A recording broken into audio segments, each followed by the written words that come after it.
지난 2008년 8월 10일 제4회 6시그마 자격인증 시험이 시행되었습니다. 그에 따른 그린벨트 부분에 대한 문제 풀이를 시작하도록 하겠습니다.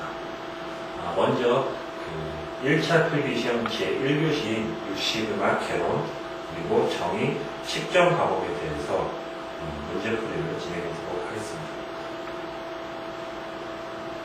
먼저 같이 화면을 보시면서 문제를 보도록 하겠습니다. 자, 1번 문제. 아래 도서는 지식을 넘어 창조로 전진하라 이다. 최근 기업 내 화두가 되고 있는 창조적 혁신과 도전을 위해 경영 에세이로도 널리 읽히고 있다. 최근 이러한 창조 경영의 방향성을 기술한 것이다. 창조적 혁신과 도전을 위한 실천 전략적 관점에서 다음 중 가장 올바르지 못한 것을 고르시오라고 되어 있습니다.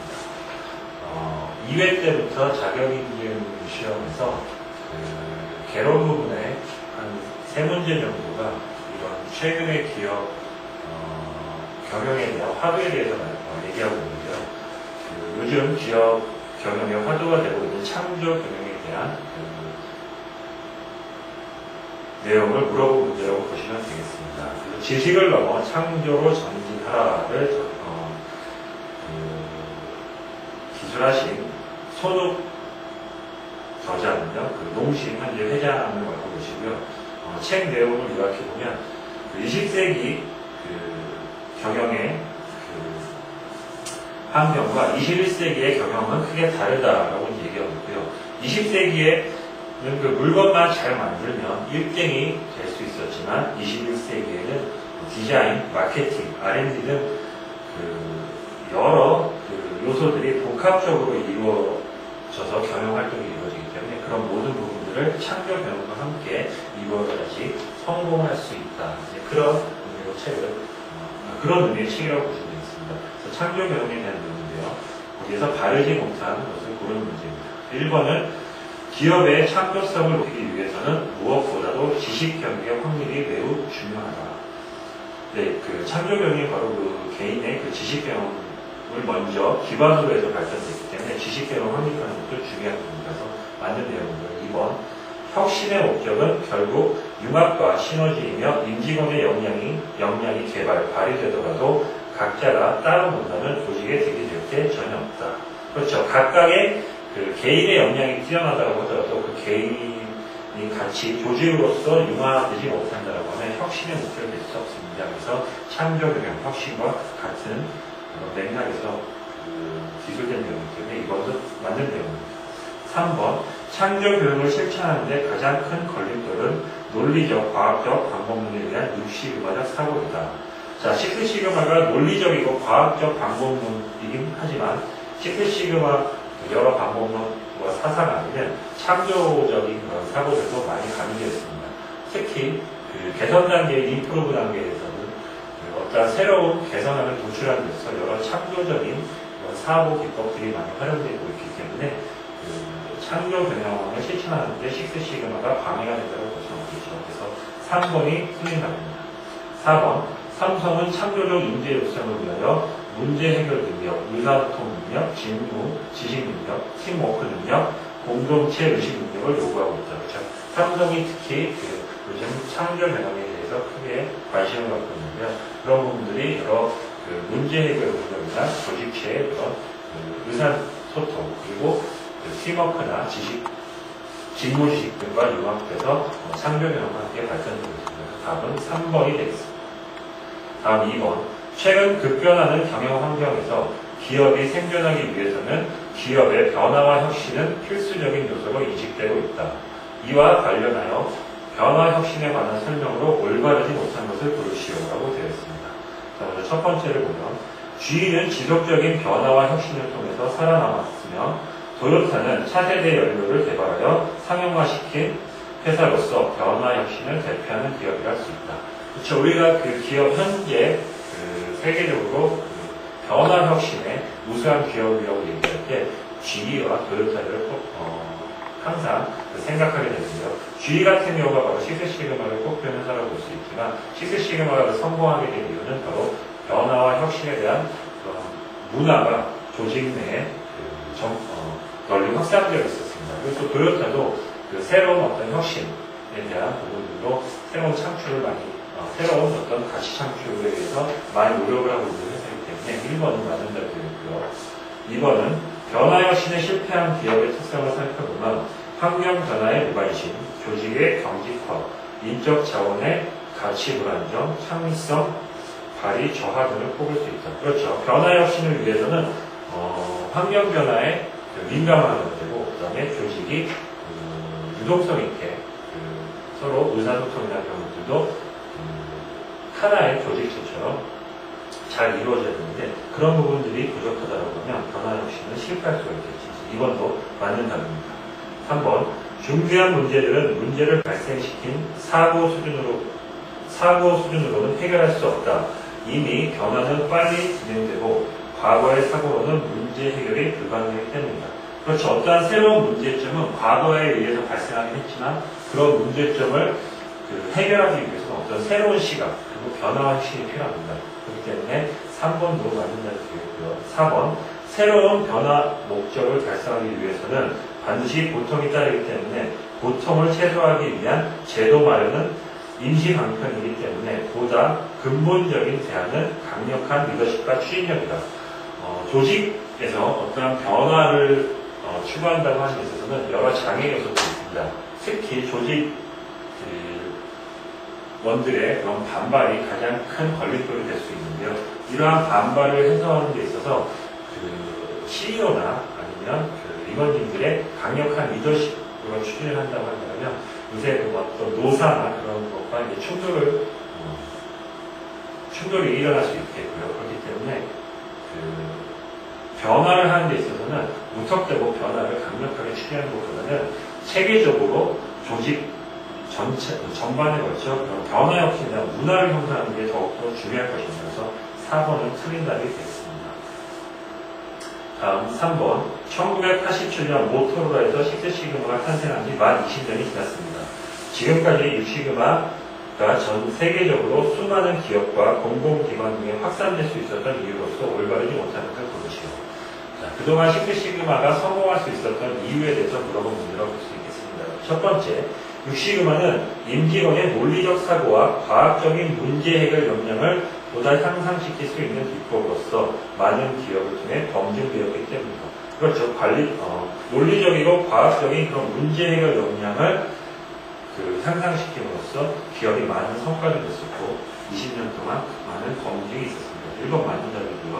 2번 육시그마 프로젝트가 성공하기 위해서는 데이터의 유무가 가장 중요하며 이를 통한 통계적인 문제 해결이 곧 재무 성과로 연결될 수 있다는 인식이 확산되었기 때문이다. 자, 식스시그마가 데이터를 근거로 해서 기업이 안고 있는 문제를 해결하는 것은 맞지만 모든 문제가 항상 데이터가 존재하지는 않습니다. 식스시그마는 DMAS 또는 DFSS 등 어떤 체계화된 수순에 따른 문제 해결 방법이고 그 다음에 조금 더 객관적이고 논리적인 사고를 유도시키는 그런 여러 방법론들을 갖고 있지 꼭 통계적인 문제로서 해결하는 데 성공 이유로 볼 수는 없습니다. 또한 식스시그마가 프로젝트를 이제 최적화시키는 그런 하나의 기법으로서 많이 활용되고 있는데 프로세스 최적화가 곧 재무 성과와 연결되진 않겠죠. 우선적으로는 재무 성과와 연결되는 프로젝트가 가장 좋은 프로젝트이긴 하겠지만 현재 많은 기업들이 재무 성과로 바로 나타나는 유형 효과도 중요하게 생각을 하지만 재무 성과와 연결되지 않는 여러 무형 효과도 가치가 있는 그런 프로젝트라고 많이들 생각하고 있습니다. 그래서 2번이 틀린 답이 될 수 있겠습니다. 3번 육시그마의 인재 육성을 위한 벨트 제도는 공공기관에서의 과거 연공서열에 의한 승진 제도에 상당한 영향을 주었으며 이는 곧 공공기관의 변화 혁신을 가속화시키는 긍정적인 효과를 나타냈다. 그렇죠. 식스시그마는 어떠한 인재 육성 프로그램으로서도 상당히 기업이나 공공에 많이 기여를 했었는데 공공기관에서 연공서열 그러니까 시간이 지남에 따라서 어떠한 연수에 따른 지위가 향상되는 것이 아니고 각각 개인의 능력에 따라서 승진이나 그런 지위가 올라가는 부분들이 크게 관여했었습니다. 3번 맞는 내용이고요. 지위에서는 식스 시그마, 리더십 파이프라인, 퍼포먼스라고 표현하면서 문제 해결을 위한 이론적 지식보다는 변화 혁신을 위한 조직 내 리더십을 매우 강조하고 있다. 그렇죠. 주위에서는 우리나라에서의 그 사람들이 많이 생각한 식스 시그마는 조금 다른 관점인데요. 식스 시그마는 바로 리더십에서 시작됐다고 볼 수가 있겠고, 왜냐하면 식스 시그마를 진행할 수 있는 사람은 어느 정도 기업 내에서 역량을 갖추고 있는 사람이기 때문에 리더십을 발휘할 수 있어야 하고, 그것이 곧 성과와 연결되는 그런 사상에서 문제 해결 방법으로 활용되기 때문에 크게 성공할 수 있었습니다. 그래서 답은 2번이 되겠습니다. 1번부터 3번까지가 요즘 경영에 대한 어떤 이슈나 그런 내용에 대한 문제였고요. 다음 4번을 보도록 하겠습니다. 시그마는 다양한 툴에 집합했다. 다양한 툴들이 적합하게 사용되었을 때 비로소 올바른 해결안이 나온다고 할 수 있다. 또한 프로세스의 수준별로 사용되는 툴은 달라야 한다. 다음 중 주 4시그마 수준 이상의 품질 수준에서 사용되는 툴을 나열한 것으로 가장 올바른 것을 고르시오라고 되어 있습니다. 자, 일단 4시그마 수준 정도 된다고 하면 보통 시그마 수준을 얘기할 때 우리가 단기 공정 능력으로 표현하기 때문에 장기 공정 능력으로 보면 한 2.5시그마 수준 정도 됩니다. 양품률로 따지면 한 99.3% 정도가 되는데 상당히 안정적인 그런 프로세스를 갖고 있는 수준이라고 볼 수 있겠죠. 이러한 그 4시그마 이상 수준에서 품질 수준을 유지하기 위해서 사용되는 방법론으로 적합하지 않은 것이라고 볼 수 있겠는데, 일단 게이지 아래나 DOE 같은 부분은 어떤 우리가 수치하는 데이터를 통해서 객관적으로 문제를 해결할 수 있는 방법론입니다. 그래서 4시그마 이상 수준이 된다고 하면 측정 시스템이나 실험 계획법 등을 통해서 체계적인 품질 수준 관리가 필요하겠죠. 그래서 2번하고 4번은 맞는 겁니다. 1번하고 3번을 보시면 1번하고 3번은 어떤 데이터로 표현하는 것이 아니고 정성적인 어떤 분석 방법이라고 볼 수 있겠습니다. 그래서 프로세스 맵은 현재 우리가 프로젝트가 수행되고 있는 어떤 프로세스의 시작과 끝을 시간의 흐름 또는 스텝의 흐름에 따라서 체계적으로 흐름도를 그리는 거죠. 그래서 우리가 프로세스 매핑을 통해서 전체 공정을 프로세스 전체를 다시 한번 확인할 수가 있고, 그 프로세스 내에서 발생할 수 있는 여러 위험 요소나 이상함들을 찾아낼 수도 있습니다. 보통 그 4시그마 이상 높은 수준에 있는 품질 수준에서 그 프로세스 매핑을 체계적으로 다시 한번 확립하는 그런 기업들도 많이 있는데요. 그래서 프로세스 매핑도 상당히 4시그마 이상 고품질 수준에서 활용할 수 있는 좋은 방법이라고 할 수 있겠습니다. 다음 PC론 다이어그램, 우리가 특성 요인이라고 하는데요. 어떤 우리가 선정된 CTQ를 각각의 기준에 맞게 잠재원을 가져갈 때 활용됩니다. 그래서 PC론은 아무래도 그 프로세스 맵이나 게이지아이나 DOE보다는 주관적이고 그리고 정성적인 부분들이 많기 때문에 우리가 3번이 가장 부적합한 추려고 할 수가 있겠습니다. 다음 5번. 많은 회사들이 경영혁신 활동의 일환으로 6시그마를 실행하고 있다. 다음은 6시그마 경영혁신 활동의 필요성에 대한 설명이다. 가장 올바르지 못한 것을 고르시오라고 되어 있습니다. 그래서 첫 번째, 만성적으로 발생하는 낭비의 제거. 당연히 우리가 그 6시그마 프로젝트로서 활용할 수 있는 부분이고요. 2번, 품질 분량에 대한 개선. 그렇죠. 현재 6시그마가 탄생하게 된 배경이라고 볼 수 있겠죠. 다음 3번, 프로세스의 결함을 제거. 그렇죠. 공정에서 발생할 수 있는 그런 결함을 제거하는 6시그마를 실행하고 있습니다. 4번, 정확한 제품 검사를 통한 불량품 유출 방지. 자, 6시그마는 현재 완료된 제품이나 서비스에 대한 그런 판정을 내리는 것이 아니고, 우리가 생산하고 있는 제품이나 서비스가 처음 제품이 생산되는 그런 과정에서 일을 잘해서 분량을 최소한 줄이겠다는 사상이기 때문에 4번 같은 경우는 공정을 얘기하는 것이 아니고 완제품에 대한 검사, 그러니까 통계적 품질 관리 아니면 합격 판정 샘플링 그런 기법을 위해서 활용될 수 있는 부분이기 때문에 답은 4번이 되겠습니다. 다음 6번. 6시그마 경영혁신 여러 의미를 내고 있다. 다음은 혁신 활동 6시그마의 본능한 것이 다음 6시그마의 의미와 거리가 먼 것이다. 1번 척도 기업 역량의 종합적 척도이다. 그렇죠. 우리가 그 6시그마 전에 서로 다른 산업군에 있는 그런 기업의 능력을 평가하는데 다소 어려움이 있었는데 식스시그마는 어떤 표준화된 그런 수치를 통해서 우리가 각각의 기업 역량을 종합적으로 평가할 수가 있겠죠. 맞는 내용이고요. 2번 방법, 문제 해결을 위한 사고 방법입니다. 그래서 식스시그마는 기본적으로 DMAIC라는 프로세스 최적화 그런 문제 해결 방법론을 갖고 있고요. 그게 바로 사고의 흐름이라고 볼 수 있겠습니다. 2번도 맞는 내용이고요. 3번 철학, 처음부터 제대로 하자는 의미. 그렇죠. 아까도 5번에서도 말씀드렸던 것처럼 식스시그마는 처음 일을 할 때부터 제대로 된 일을 수행하면서 불량을 최소화하자는 점을 그냥 갖고 있기 때문에 맞는 내용입니다. 4번 도구, 7가지 품질 도구. 우리가 얘기하는 이런 7가지 품질 도구는 주로 QC, 품질 관리에서 만나는 7가지 품질 도구죠. 식스시그마는 이런 7가지 품질 도구를 포함한 상당히 많은 그런 도구, 방법론들을 포함하고 있습니다. 그래서 식스시그마를 어떤 혹자는 도구 상자다, 문제 해결을 위한 도구 상자다라고 얘기하는데 7가지 품질 기법만을 갖고 있지는 않기 때문에 답은 4번이 되겠습니다. 다음 7번. 다음 중 6시그마의 성공 전략을 수립하고 효과가 큰 부서간 프로젝트를 수행하며 벨트에 대한 교육을 실시하여 프로젝트를 코칭하고 지원하는 역할을 담당하는 사람은 누구인지 고르시오. 식스시그마 여러 벨트 중에 어떤 하나의 벨트에 대한 예시를 설명하고 있는데요. 이런 일들을 담당하는 사람은 바로 식스시그마 산의 전문가, 식스시그마 전문가라고 할 수 있는 마스터 블랙벨트에 대한 설명입니다. 답은 3번이 되겠습니다. 다음 8번. 다음 중 데이터 형태가 나머지와 다른 하나를 고르시오. 자, 우리가 데이터를 크게 연속형 데이터와 이산형 데이터로 구분할 수가 있습니다. 식스시그마에서 연속형 데이터는 계량형 데이터, 이산형 데이터는 개수형 데이터라고 얘기하는데요. 볼트의 길이, 전기로 내부 온도, 그리고 금속의 강도 이런 것들이 바로 연속형 데이터가 될 수 있겠고요. 불량품의 수가 바로 이산형 데이터, 개수형 데이터라고 할 수 있겠습니다.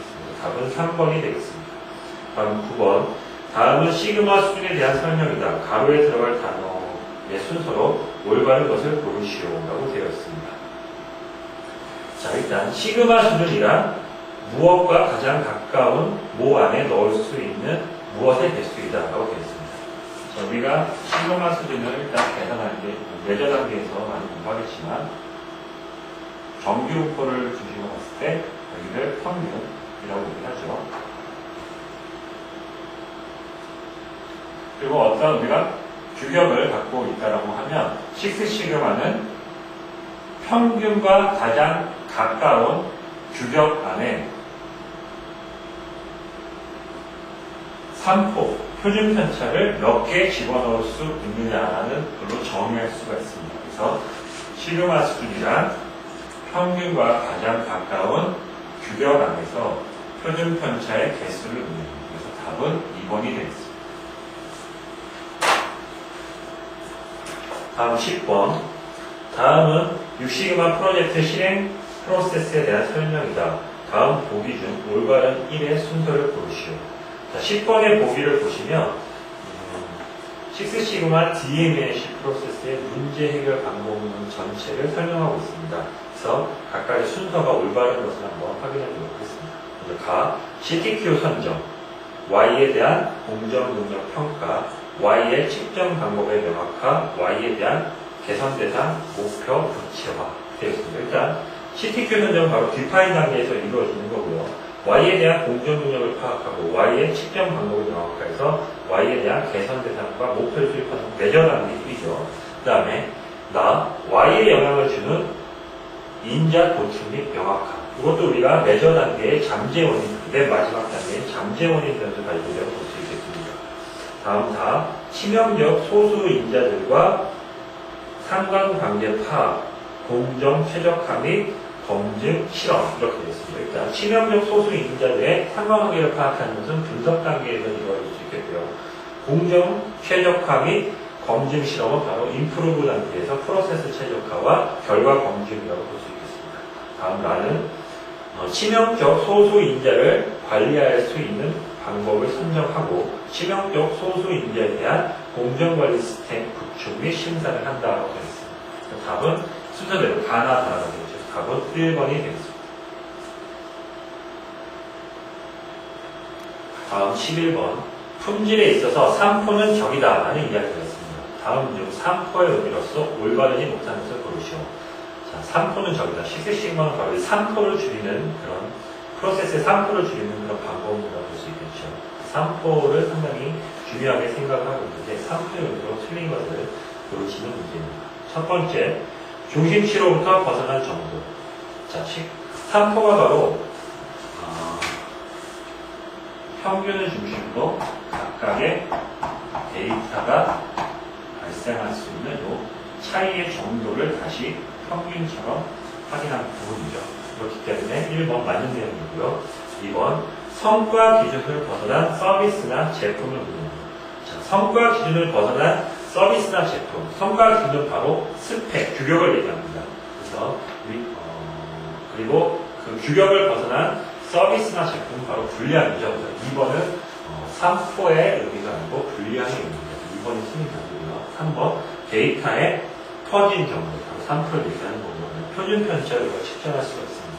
그래서 답은 2번이 되겠습니다. 다음 12번. 다음은 프로젝트의 진행 단계별 필요 활동을 설명한 것이다. 다음 중 올바르지 못한 것을 고르시오라고 되어 있습니다.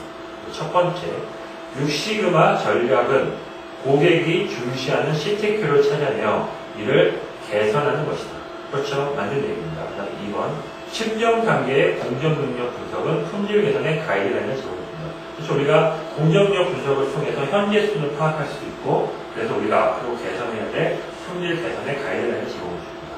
맞는 얘기고요. 3번, 분석 단계의 결과물은 핵심 프로젝트 Y를 파악하는 것이다.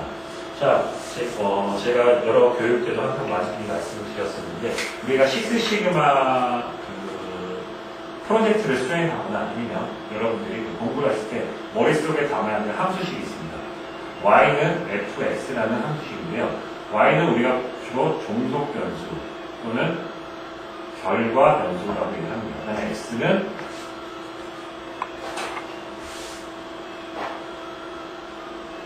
독립 변수 또는 입력 변수라고 얘기하는데요.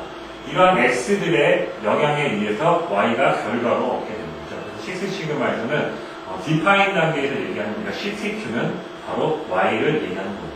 그다음에 현수준 파악, CTQY나 현수준 파악도 바로 결과인 Y를 이야기하는 겁니다.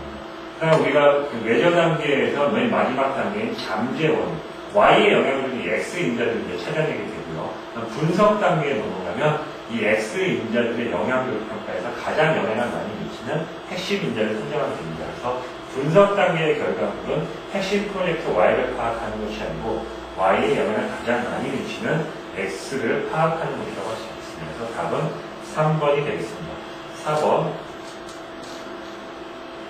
개선 단계에서 최저한 노출을 위해 벤치마킹을 활용할 수 있다. 그렇죠. 우리가 개선 단계에서 어떠한 개선 아이디어나 아니면 최저한을 도출할 때 타사나 경쟁사의 그런 좋은 부분을 벤치마킹 할 수도 있습니다. 답은 3번이 되겠습니다. 다음 13번 보도록 하겠습니다. 품질 비용은 예방 비용, 평가 비용, 실패 비용으로 구분할 수 있다. 다음 중 내부 실패 비용으로 가장 올바른 것을 고르시오. 자, 우리가 실패 비용은 크게 외부 실패 비용과 내부 실패 비용으로 구분할 수가 있는데요. 내부 실패 비용은 공기업 안에서 제품이나 서비스가 고객에게 전달되기 전에 부품의 파기나 아니면 제작업을 통해서 발생하는 걸 실패 비용으로 얘기하고요. 외부 실패 비용은 벌써 완 제품이 고객에게 전달돼서 전달된 고객에 의해서 발생된 그런 불량을 해결하기 위한 비용이 바로 외부 실패 비용입니다. 그래서 내용을 보시면 품질 향상을 위해서 6시그마 기법을 교육하기 위해 사용한 비용, 이런 것들 우리가 예방 비용이 될 수가 있겠습니다. 다음 2번, 고객의 요구를 파악하기 위해서 인터뷰에 소요된 비용, 이런 것도 바로 예방 비용이 되겠죠. 3번, 검사를 통과하지 못하여 재작업한 비용. 자, 검사를 한 비용은 평가 비용이 되겠지만 검사를 통해서 그 통과하지 못한 부분들을 다시 재작업한 비용이 바로 내부 실패 비용이 되겠죠. 그래서 답은 3번이 되겠습니다. 4번은 고객의 요청에 따라 출장 및 수리를 위한 비용은 바로 외부 실패 비용이 되겠습니다. 다음 14번. 다음 중 누적 직행률 RTY에 대한 설명으로 올바르지 못한 것을 고르시오라고 되어 있습니다. 자, RTY는 각각 공정의 그 수율을 곱하거나 아니면은 우리가 그 포화성 분포 확률을 이용해서 활용할 수도 있는데요. 불량형 데이터냐, 다음에 결정형 데이터에 따라서 우리가 조금은 다르게 활용할 수 있겠지만, 하여튼 개념은 전체 공정까지 이루는 각각의 공정의 수율을 모두 포함한 전체 공정의 수율을 얘기하는 게 바로 누적 직행률 RTY입니다. 그래서 올바르지 못한 것을 고르면 1번 하나의 제품이 전 공정을 단 한 번의 제자가 없이 합격할 확률, 그렇죠. 가장 정확한 정의라고 할 수 있겠습니다. 1번 맞는 내용이고요. 해당되는 프로세스의 공정수를 줄이면 누적 직행률 값이 올라갑니다. 그렇죠. 전체 그 공정이 단순화된다고 하면 당연히 RTY 값은 높아지겠죠. 다음 3번 누적 직행률을 통해서 개선해야 될 우선적인 문제를 찾을 수 있다. 그래서 우리가 그 전체 누적 직행률을 통해서 각각의 그 공정을 계산하기 때문에 각 공정에서 불량률이 낮은 부분들을, 불량이 큰 부분들을 우리가 우선적으로 그 해결해야 되는 그 문제점으로 찾을 수가 있겠죠. 다음 4번 제작업, 부품, 폐기 등의 히든 팩토리얼을 고려한 최종 공정의 양품입니다. 이거는 우리가 수분 공장을 통해서 그 확인하는 부분들이기 때문에 누적 직행 부분들은 다르다고 할 수 있겠습니다. 다음은 4번이 되겠습니다.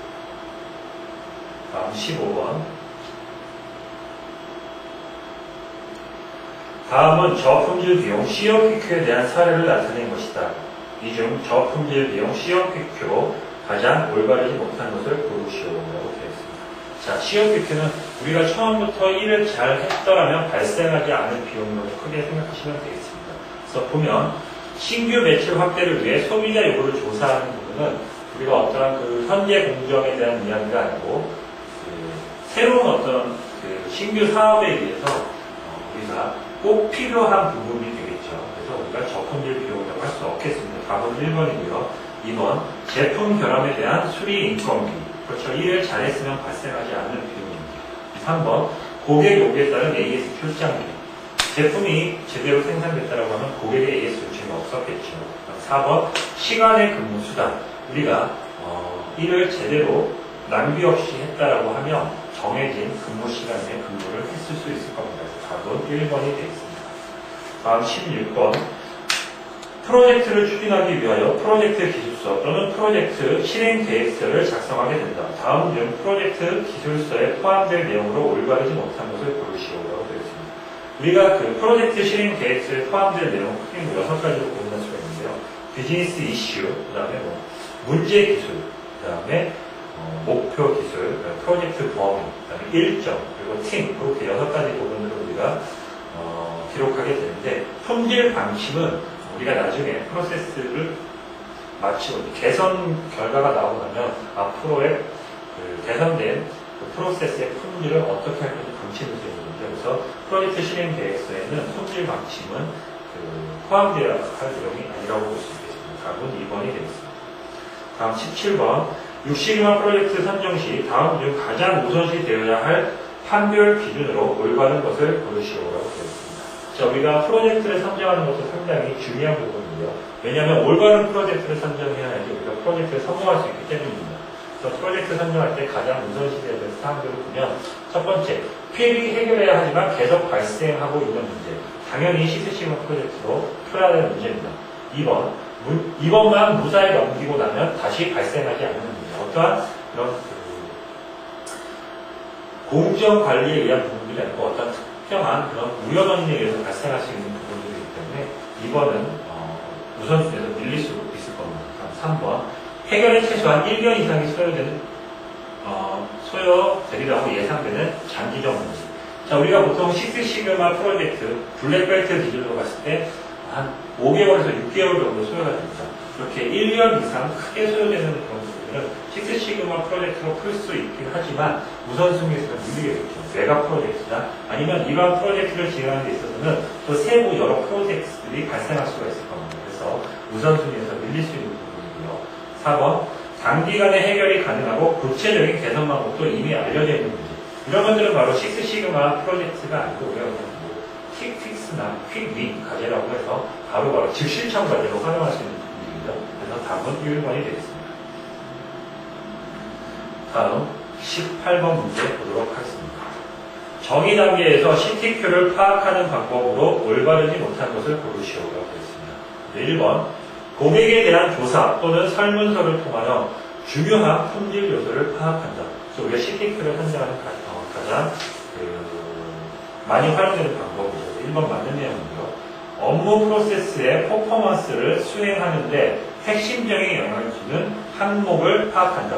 자, 이런 부분들은 VOC, 외부 고객의 니즈가 아니고 VOB나 VOP라고 얘기하는 내부 고객의 그런 요구사항으로부터 발생되는 부분들이죠. 그래서 2번도 맞는 내용이고요. 3번, 모든 VOC를 반영할 수 있는 내용을 파악한다. 자, CTQ는 VOC를 투입된 것으로부터 도출되긴 하지만 모든 VOC를 반영할 수 있는 것이 아니고 그 중에서 가장 핵심이 되는 VOC라고 할 수 있겠습니다. 그래서 답은 3번이 되겠고요. 4번, 결과에 대한 위험 정도를 파악한다. 또 CTQ를 파악하는데 올바른 방법입니다. 답은 3번이 되겠습니다. 다음 19번, 정의 단계에서 사용되는 여러 기법 중 SIPOC, 우리가 사이폭이라고 했습니다. SIPOC가 있다. 다음은 SIPOC 사용 목적을 설명한 것이다. 올바른 것을 고르시오라고 되어 있습니다. 자, 사이폭은 우리가 공급자, 그리고 공급자가 그 고객에게 줘야 될 어떤 입력물, 그리고 피는 프로세스죠. 그 다음에 오는 그 고객이 갖게 되는 결과물이고요. 역시 커스텀, 고객. 이렇게 해서 우리가 각각의 그 구분별로 우리가 진행해야 될 부분들을 정의해 주는 게 바로 사이폭이라고 할 수가 있겠습니다. 첫 번째 보면 프로젝트에서 활동해야 하는 범위를 선정하고 확인하기 위해서. 그렇죠. 우리가 현재 선정된 프로젝트의 활동 범위나 아니면 그런 것들을 확인하기 위해서 사이클이 많이 활용되기 때문에 1번이 맞는 답이라고 할 수 있겠고요. 2번 고객 요구사항 중 중요한 20%를 선별하기 위해서 이런 바로 파레토 법칙에도 활용될 수가 있겠죠. 3번 프로젝트 추진과 관련 장애 요인을 파악하기 위해서 이런 부분들은 사이클로 확인하기 좀 힘든 부분입니다. 다음 4번 선정된 목표와 달성 가능성 정도를 평가하기 위해서 이것도 사이클로 평가하기 힘든 부분인데 답은 1번이 되겠습니다. 다음 20번 육시화 프로젝트를 성공적으로 수행하기 위해서는 여러 가지 조건이 있다. 다음 중 프로젝트의 성공적인 수행을 위한 필수 조건으로 올바르지 못한 것을 고르시오. 자, 우리가 식스시그마 프로젝트를 성공하기 위한 세 가지 요소가 있는데요. 바로 첫 번째는 올바른 과제를 선정하는 것이고, 두 번째는 유능한 인재가 식스시그마 프로젝트를 수행하는 것이고, 그러한 인재들이 올바른 기법을 활용할 수 있는 능력을 갖고 있는 것입니다. 그래서 이 세 가지 요소가 아닌 것을 보시면 되겠는데요. 2번을 보시면 프로젝트 성과와 인재 시스템과의 연계. 이거는 식스시그마 프로젝트를 좀 더 활성화시키기 위한 방안이라고 할 수가 있겠습니다. 답은 2번이 되겠습니다. 다음 21번.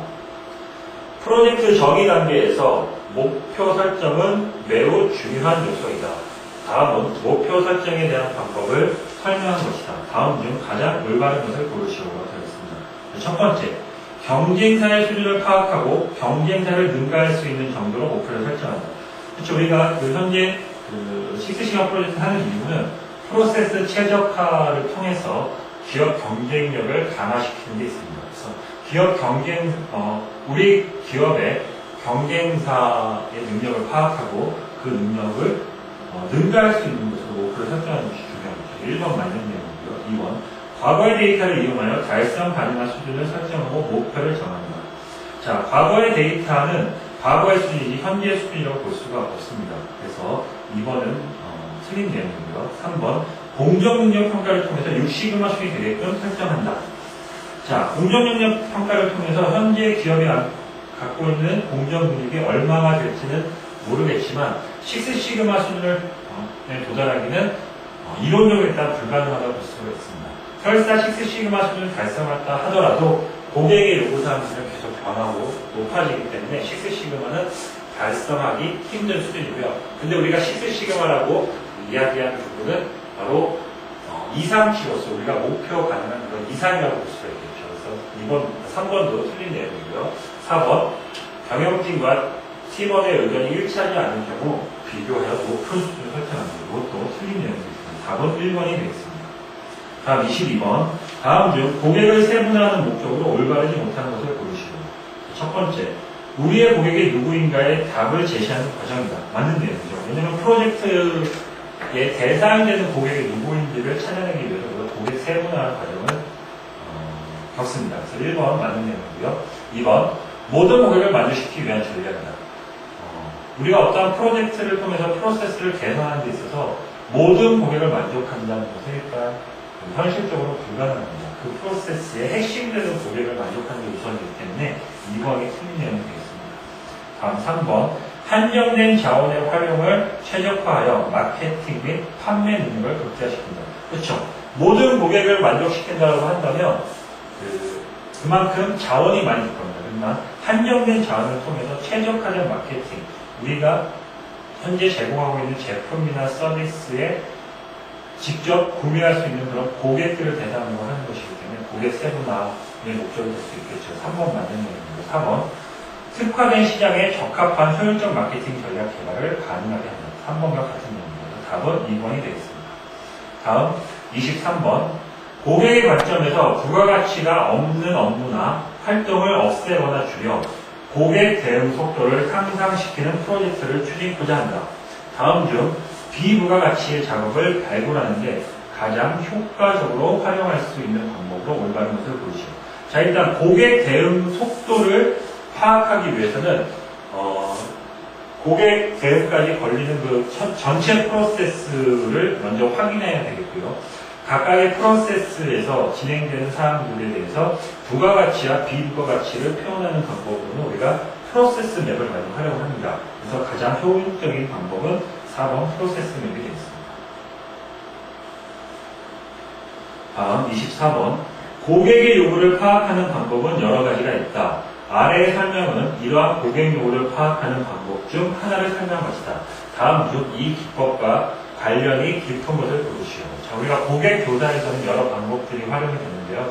주로 인터뷰, 그 다음에 FJ, 표적 집단 면접법이죠. 그 다음에 설문조사, 서베이 등이 많이 활용이 됩니다. 그래서 아래 지문이 설명하고 있는 부분이 뭔지 한번 파악하시면 될 것 같습니다. 자, 아래 지문을 보면 훈련된 면접 진행자가 소수의 응답자들을 일정한 장소에 모이게 한 후 비체계적이고 자연스러운 분위기 속에서 조사 목적과 관련된 대화를 유도하여 응답자들이 자유롭게 의사를 표시하도록 하는 면접 방법의 일종이다. 자, 이게 바로 표적 집단 면접법 FGI에 대한 설명입니다. 답은 1번이 되겠습니다. 다음 25번. 정의 단계에 대한 설명으로 올바르지 못한 것을 고르시오. 첫 번째, 고객을 규명하고 VOC에 근거한 고객의 요구를 도출한다. 그렇죠. 일단 고객 세분화 과정을 통해서 우리의 고객을 찾고 그 고객들의 니즈, VOC를 조사하는 게 중요하겠죠. 1번 맞는 내용이고요. 2번, 비즈니스 개선 기회와 고객의 요구를 충족시키기 위한 CTQ를 도출한다. 그렇죠. 현재 우리 시장 환경이나 사업적 그런 가치들을 평가해서 고객의 요구사항을 충족시킬 수 있는 가장 중요한 핵심 요소인 CTQ를 도출하게 됩니다. 그래서 3번, 2번도 맞는 내용이고요. 다음 3번. CTQ 세부 전개를 통해서 진행되는 프로젝트 선정 절차를 확인한다. 그렇죠. 우리가 기업 전체적으로 봤을 때는 기업 전체 비전 전략과 연계된 CTQ가 있을 수가 있겠고요. 그 CTQ 밑에 사업부 단위 CTQ, 또 사업부 단위 밑에 부서 간 CTQ, 또 팀별 CTQ가 있을 수 있습니다. 이런 것들이 바로 CTQ 세부 전개를 통해서 확인할 수 있는 부분이고요. 정의 단계에서 수행되는 그런 일들입니다. 3번도 맞는 내용이고요. 4번, CTQ로부터 Y를 도출하고 성과 표준을 결정한다. 자, CTQ로부터 Y를 도출하는 것은 운영적 경영을 통해서 CTQ Y 또는 프로젝트 Y를 도출하죠. 그리고 성과 표준을 결정하는 것은 바로 매저 단계에서 수행될 측정 단계에서 수행될 일입니다. 답은 4번이 되겠습니다. 다음 26번.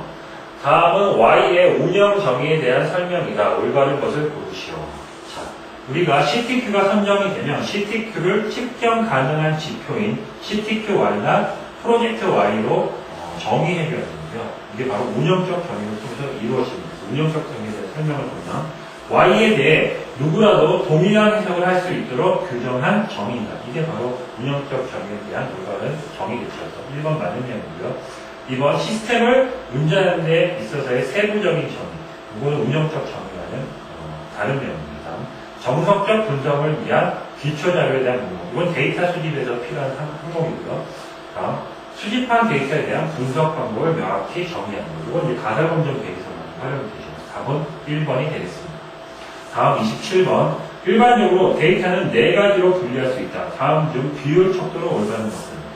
자, 우리가 그 데이터를 크게 4가지 척도로 구분을 하면 서열 척도, 첫 번째 명목 척도, 다음 서열 척도, 등간 척도, 비율 척도로 구분할 수가 있는데요.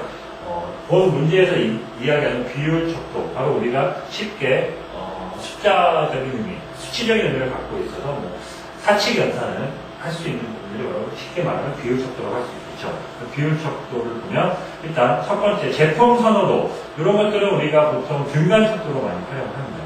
그 다음에 학급의 번호, 이건 바로 서열 척도고요. 온도도 등간 척도가 될 수가 있겠죠. 그래서 4번 몸무게가 바로 비율 척도입니다. 답은 4번이 되겠습니다. 다음 28번 데이터를 분석하는 경우 여러 가지 확률 분포를 이용하게 된다. 다음 중 Y에 대한 데이터가 연속형인 경우 사용할 수 있는 분포로 올바른 것을 고르시오. 자, 일단 연속형 확률 분포를 이야기하는데요. 정규 분포는 연속형 확률 분포가 맞습니다. 포화성 분포는 이산형 확률 분포고요. 단위 시간이나 공간에서 사건이 발생할 경우의 수를 나타내는 게 바로 포화성 분포고요.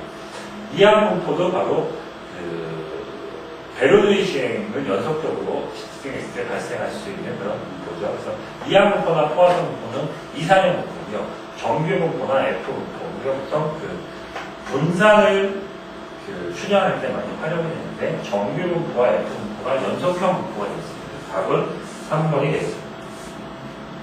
다음 29번. 다음 중 측정 단계에서 수행하여야 할 내용으로 올바르지 못한 것을 고르시오로 되겠습니다.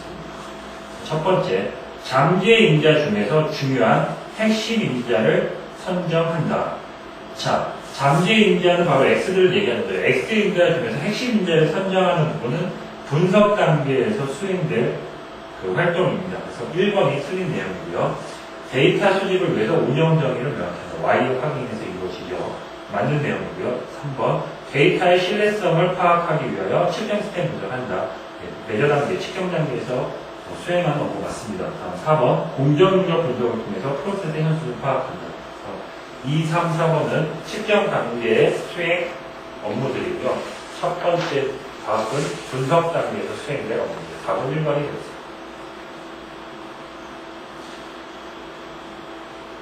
다음 30번.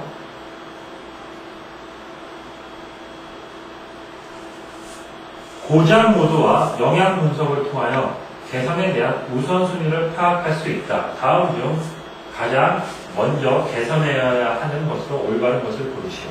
자, 고장 모드와 영향 분석. 우리가 바로 FMEA를 얘기하는데요. FMEA는 심각도 또는 영향도라고 얘기하고요. 그 다음에 발생도, 탐색도 또는 탐지도라고 얘기하는 이 세 가지 기준에 의해서 10점 만점으로 점수를 줘서 3개 값을 곱해서 RPM 값이 가장 높은 값이 우선순위가 되겠죠.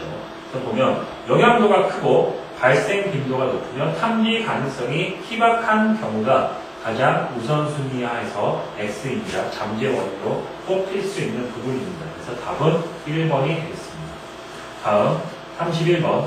다음 중 측정 단계에서 사용하는 프로세스 맵에 대한 설명으로 올바르지 못한 것을 고르시오로 되어 있습니다. 첫 번째, 각 프로세스별 잠재 인자를 도출한다. 그렇죠. 우리가 프로세스 맵을 통해서 Y에 영향을 주는 잠재 인자 X를 도출할 수가 있습니다. 1번 맞는 내용이고요. 2번, 업무별로 부가가치 유무를 표기한다.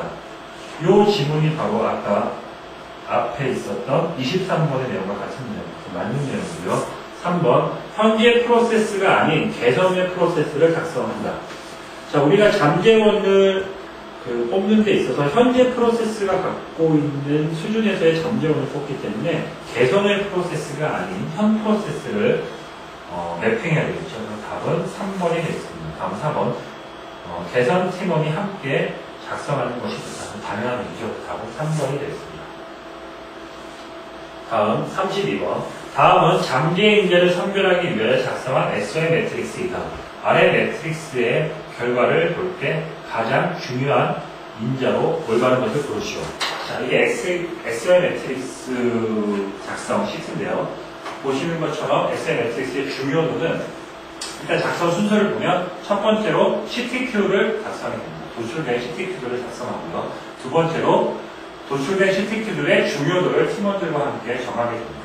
그다음에 세 번째는 CTQ에 영향을 줄 만한 X인자들, 도출된 X인자들을 정의하고요. 그 다음에 각각의 X인자가 CTQ에 얼마나 영향을 주는지 점수를 매깁니다.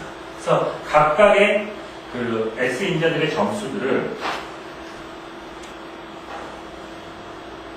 이 점수들을 중요도, CTQ의 중요도와 곱해가지고 합산을 하게 됩니다.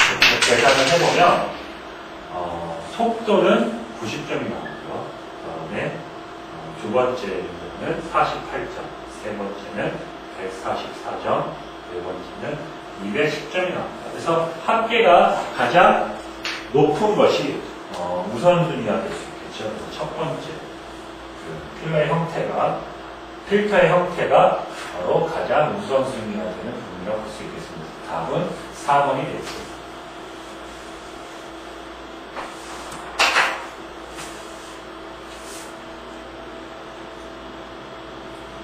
다음 33번. 다음의 통계량 중 나머지와 성격이 다른 하나를 고르시오. 자, 여기 보신 것처럼 평균, 최빈수, 중위수 이런 것들은 바로 데이터 위치에 대한 개념. 위치에 대한 개념. 중심치, 대표값 또는 위치에 대한 개념이고요. 범위는 우리가 수립된 데이터의 최대값에서 최대값을 빼준 그 차이죠. 그래서 전체 데이터가 가질 수 있는 범위는 3%를 의미합니다. 그래서 성격이 다른 것은 4번이 되겠습니다. 다음 34번부터 35번 문제 예문을 통해 한번 보도록 하겠습니다. K사는 장난감을 조립하는 회사이다. 최근에 판매한 신제품에 결함이 발생하여 문제의 정도를 평가하고자 한다.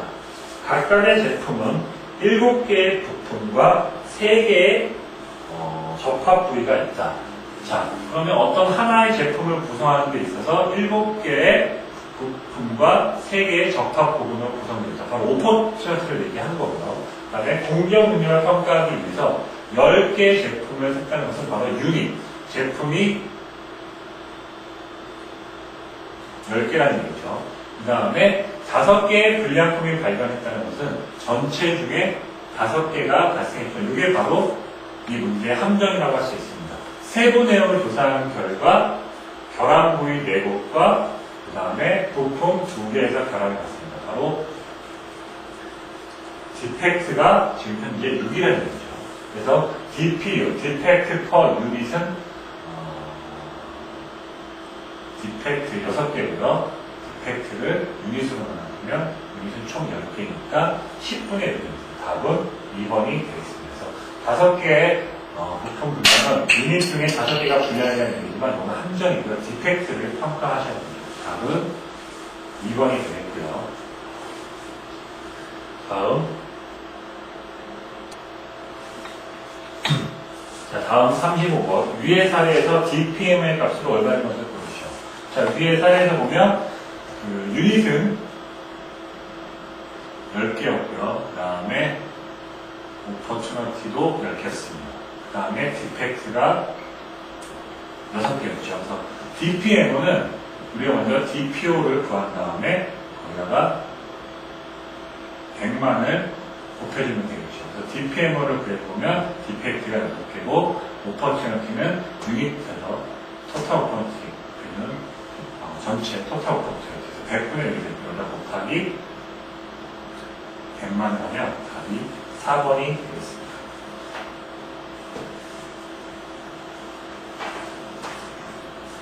자, 다음 35번부터 39번 보도록 하겠습니다. L사에 근무하는 홍 과장은 블랙벨트 교육 이수 후 프로젝트를 진행 중입니다. 다음 사항을 읽고 물음에 답하시오라고 되어 있습니다. 첫 번째, CTQ는 공정의 생산 제품에 대한 순도를 파악한다. CTQ가 바로 공정의 생산 제품에 대한 순도 을 향상시키는 게 시티큐가 되겠고요. 그 다음에 이 제품은 특정한 성분이 80ppm을 초과하면 불합격입니다. 80ppm 바로 규격이 되겠습니다. 규격, 네, 상한이 되겠죠. 그 다음에 프로세스의 현수를 파악하기 위해서 표본을 수집하려고 한다. 제품은 노트별로 생산하며 한 노트는 100개의 제품으로 구성되어 있다. 장기간인 30일 동안 생산된 제품에 대해서 일자별로 10개씩 30회 거쳐 총 300개의 표본을 수집했다. 전체 데이터 300개입니다. 이러한 추출 방법은 바로 칭화 추출법이 되겠습니다. 그 다음에 수집된 제품의 특성을 분석하기 전에 측정 시스템 분석을 실시하는데 측정 시스템 분석 결과를 보면 총 변동이 200이고 부품에 의한 변동이 900입니다. 그 다음에 작업자 변동은 8이고요. 정확성에 대한 평가 결과 공차가 4% 났습니다. 그 다음에 선형성과 안정성이 각각 5%와 4% 났고요. 측정한 제품의 분포는 평균이 80ppm이고 그 다음에 분산이 25ppm이었다라고 했습니다. 그래서 다시 한번 우리가 정리를 다시 한번 여러분들 문제 이렇게 정리를 하시고서 다음 문제 푸는 것이 좋을 것 같습니다. 그래서 36번 문제를 보시면 위의 프로젝트에서 표본을 수집하기 위해 사용하는 방법으로 올바른 것을 보시오. 자, 표본 추출 방법 중에 아까 제가 설명드렸죠. 바로 칭화 추출법이 되겠습니다. 답은 4번이 되겠고요. 37번 다음 중 측정 시스템 분석 결과로 가장 올바른 것을 고르시오라고 되어 있습니다. 자, 측정 시스템 결과 우리가 일단 게이지 RN을 보겠죠. 자, 게이지 RN에서 보면 일단 그 총 변동은 200이고요. 그 다음에 제품에 의한 변동은 190입니다. 그래서 이걸 퍼센트로 따지면 약 95% 정도가 나오죠. 부품에 의한 변동이 95%, 퍼센트의 기여도가 95% 정도 나온다고 할 수가 있습니다. 그러면 총 게이지 변동은 100에서 95%를 빼주니까 한 5% 정도가 나오죠. 그래서 우리가 총 게이지 변동은 퍼센트의 기여도는 한 5% 정도 나온다고 볼 수가 있습니다. 그래서 답을 보면 측정 시스템은 사용 불가다. 일단 그 10% 이상이면 우리가 사용을 못한다고 할 수가 있겠죠. 그 다음에 5%에서 10% 사이면 비용과 중요성을 고려해서 우리가 사용할 수가 있고요. 그다음에 측정 시스템에 문제가 없는 경우는 5% 이하이기 때문에 비용과 중요성을 고려해서 5%는 5%와 10% 사이이기 때문에 답은 2번이 되겠습니다. 다음 위의 데이터를 이용해서 시그마 수준을 산출하시오라고 되어 있습니다. 일단 시그마 수준을 산출하기 위해서 우리가 표준화 작업을 통해서 시그마 수준을 한번 산출해 보도록 하겠습니다. 위의 예문에서 아까 평균이 80ppm이라고 얘기했고요. 그 다음에 분산이 25ppm이었습니다. 제곱이 되죠. 표준 편차의 단위 5ppm이 되겠고요. 그 다음에 규격은 USA겠죠. 규격 상한은 각각 80ppm이라고 정의되어 있었어요. 그래서 우리가 표준화를 시켜주면 각각의 값에서 평균으로 빼주고 표준 편차로 나오는 게 있죠. 표준화 시켜줬더니 80에서 규격에서 평균을 빼주고 5로 나눠주는 값은 0이 되겠죠. 그러면 지금 현재 장기 공정 능력이 0이라는 얘기고요. 문제에서는 단기 공정 능력, Z 쇼텀을 뭐라고 했으니까 0에다 1.5를 더해주면 바로 1.5 시그마 수준이 나오겠습니다. 다음은 4번이 되겠습니다.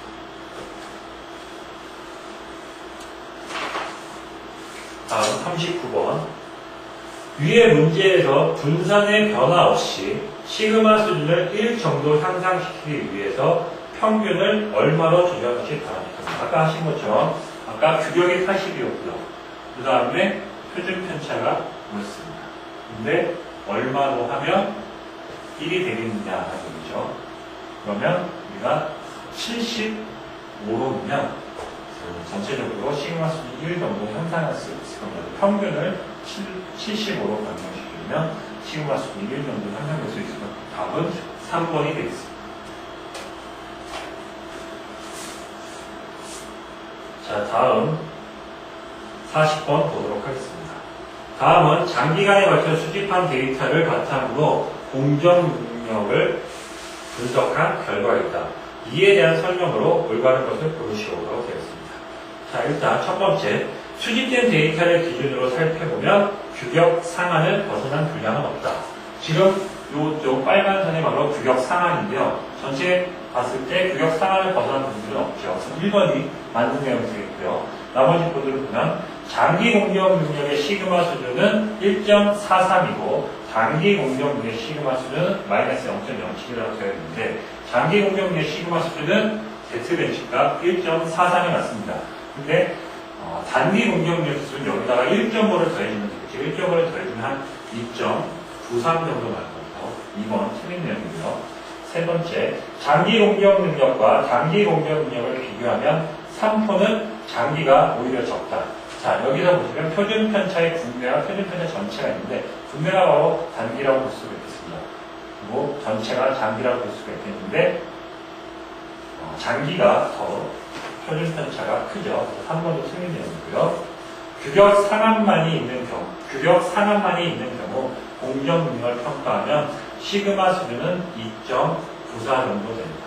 자, 규격 하한이었고 규격 상한만 있다고 하더라도 이쪽 내용 보면 되겠죠. 3.42이기 때문에 우리가 봤을 때 2.94가 아니라 3.42 정도 나오죠. 그래서 답은 1번이 되겠습니다. 자, 이렇게 해서 제4회 식스 시그마 자격인증 시험 그린벨트 부분의 1차 필기시험 1교시인 유시그마 개론 정의 측정 문제의 풀이를 마치도록 하겠습니다. 감사합니다.